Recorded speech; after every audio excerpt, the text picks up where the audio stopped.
this is my goal. Like, how bad do you want? Do you want it as bad as breathing? Do you want it as bad as anything you ever wanted in your life? And if you calibrate it at the highest enough levels, what I found is the people that are the hungriest, they find a way. When you know why you want something, when it's desperation, the power of being desperate is something that most people avoid. They think desperation is a weakness. And I'm here to tell you, desperation is one of the most powerful emotions you could possibly possess, because when you're desperate, you find reserves and reservoirs of ideas, talents, and a strength that you don't know you have when you find yourself in a desperate situation. So ironically, the one thing most people avoid in their life, hunger, which is caused by being desperate. When you're starving, you become desperate. Think of somebody who's starving on the street. They've got to, how resourceful would you get if your children were literally starving and you had to feed them, right? So the number one thing we need more than anything to win is hunger, which comes from a state of desperation.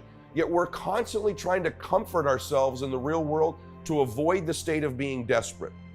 And I'm telling you that I think you need to embrace desperation again in your life. Like, do you want it so bad that you're desperate for it? I think most people would just like their goals. They'd like their outcome, but they're not hungry for them.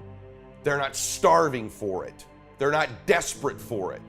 But when you start to feel that desperation, it's one of the most powerful emotions in the world, because you become so resourceful, you become so determined, and all the noise goes away. So if you ask me, what do I look for in someone I'm coaching, in an athlete, in a business person? Show me somebody hungry. I'll take hunger and desire over IQ, over knowledge, over skills every day of the week, because I can teach you skills. I can teach you the lessons. I can teach you the words, but I can't give you heart. I can't give you hunger. I can't give you desire. I can't give you the courage to be desperate, because desperate people look a little funny. Desperate people don't fit in. Desperate people stand out. You see someone desperate, you're like, whoa, what's going on with them? Desperate people get criticism, and most people would rather not stand out.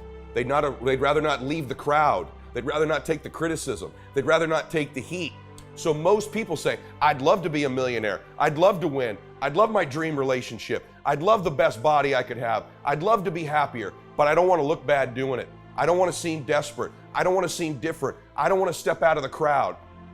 And as long as you're one of those people who won't step out, who won't look a little bit funny, who worries more about what other people think about them than truly winning, you're always going to be held back. I always try to lay out for you what the solutions are, and then I like to give you a plan. I want to give you a 4-step plan to both increase your hunger and increase your focus at the same time. So the first step is always to evaluate where you are currently. So give yourself an evaluation. As I've asked you, 1 to 10, how would you rank your hunger and desire level? Are you all the way desperate? Are you the most desperate you possibly could be? Because again, I promise you, this is a healthy form of desperation. Okay, so 1 to 10, evaluate where you are, and then also give yourself an evaluation of where you are in your laser obsessive focused. 1 being completely unfocused, distracted constantly, even forgetting what our goals are. 5 is we're on it from time to time, we keep some notes, we evaluate. 10 is just obsessed, crazy, nothing else matters, focused. If you're not at least at a level 8 or 9, you're not optimizing your effectiveness level at both of those areas. Number 2, you must become more intentional to change those things. So it's just starting out, everything in life comes from intention. You must intend to increase these things. So I want you to become incredibly intentional at feeding your hunger level. Bringing the goal closer to you, repeating it over and over, makes you starving for it. And the more you can increase that state, the more you stay focused. Ironically, there's a connection between hunger and desperation and focus. They're related, so be intentional about them. The story I gave you about if, God forbid, a loved one or a child of yours was in an accident, can you imagine how focused you immediately become when something becomes that important to you, that desperate to you?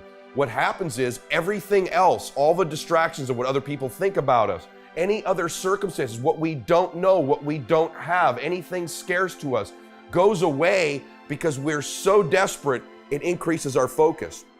If you think about anything you've had that becomes desperate to you, if there was a burglar in your home, for example, and you were desperate, think about the millions of things you're no longer thinking about and how focused you are in on that one thing.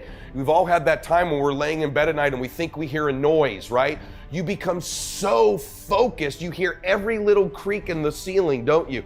Every little movement of the floor. You hear your sheets move. Oh my gosh, there it is again. You become hyper aware and hyper focused when you increase desperation. So become intentional is step 2. Third, what is your plan? What is your strategy to increase your hunger level and to increase your focus level? So part of that plan might be, I need to be around people more immediately who can hold me accountable and repeat back to me what I've told them my outcomes are. I need to put myself in situations where I'm accountable, where I'm a part of a group where I have to report my results to them. Perhaps it's going public, if it's your body, and going public with, this is my intention the next 30 days. This is what I'm going to do. Putting additional pressure on yourself. Perhaps it's shrinking the time frame down.